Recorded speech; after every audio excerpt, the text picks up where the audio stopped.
મુવાડાથી સમાચાર મહારાજના મુવાડા ચેકપોસ્ટ પાસેથી ગાંજાનો જથ્થો ઝડપાયો છે। 50 કિલો ગાંજાના જથ્થા સાથે 2 શખ્સો ઝડપાયા। મહારાષ્ટ્રના નંદુરબારથી હિંમતનગર ગાંજો લઈ જવામાં આવી રહ્યો હતો।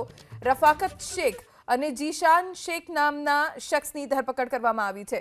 ગાંજાનો આ જથ્થો લઈ જવામાં મદદ કરનાર ફરાર થઈ ગયો છે, જેની શોધખોળ પણ પોલીસે શરૂ કરી છે।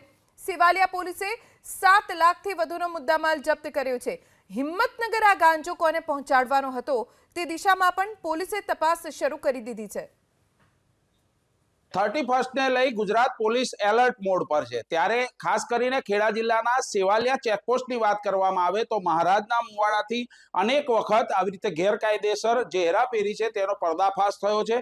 આજે વધુ એક સફળતા મહારાજના મુવાડાના ચેકપોસ્ટને મળી છે। 50 કિલો જેટલો ગાંજો લઈ રફાકત શેખ અને જીશાન શેખ નામના આ બંને વ્યક્તિ જે તમને અત્યારે એબીપી અસ્મિતાની સ્ક્રીન ઉપર દેખાઈ રહ્યા છે તે લઈ અને પસાર થતા હતા। વાહન ચેકિંગ દરમિયાન બંનેની ધરપકડ કરવામાં આવી છે। સાથે સાથે જે ગાંજો છે 50 કિલો જેટલો ગાંજો પણ તેમની પાસેથી મળી આવ્યો છે। કહી શકાય મહારાષ્ટ્ર નંદુરબારથી હિંમતનગર આ ગાંજો છે તે લઈ જતા હતા।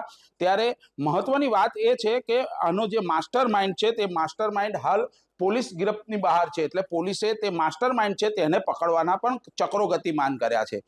બીજી તરફ મહત્વની વાત કરવામાં આવે મહારાજના મુવાડાની જે ચેકપોસ્ટ છે જ્યાં આગળ અવારનવાર બંદૂક પિસ્તોલ સહિતના અનેક હથિયારો પણ ત્યાં આગળથી પકડવામાં આવ્યા છે, એટલે મહત્વની ચેકપોસ્ટ કહી શકાય। ત્યારે મહત્વની ચેકપોસ્ટને એક મોટો અત્યારે સફળતા પ્રાપ્ત થઈ છે। જલ્પેશ પટેલ, એબીપી અસ્મિતા, સેવાલિયા। અને તેમની કબજાની જે વાહન છે એ વાહનની અંદરથી 25 જેટલી બેગની અંદર 50 કિલો જેટલો માદક પદાર્થ ગાંજો મળી આવેલ।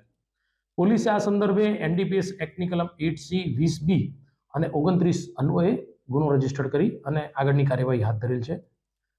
જોવા જઈએ તો કે આ આરોપની પ્રાથમિક પૂછપરછ દરમિયાન આ મુદ્દામાલ જે છે એ અશફાક હુસેન ઝાકીર હુસેન શેખ જે ગ્લોબલ નગર હિંમતનગરનો રહેવાસી છે તેણે તેના કોઈ પરિચિત નંદુરબાર મહારાષ્ટ્ર ખાતે રહે છે તેના પાસેથી આ ગાંજાનો જથ્થો અપાવેલો અને એ લોકો લઈને જતા હતા। ત્રણેય જણા સાથે જ હતા, પરંતુ આ જે અશફાક હુસેન જે છે એ ગોધરા નજીકથી કોઈ ગાડી વાહન બદલી અને એમનો વાહનમાં ચાલી ગયું છે। પોલીસે આ તમામ ઈસમો વિરુદ્ધ કાર્યવાહી હાથ ધરેલ છે।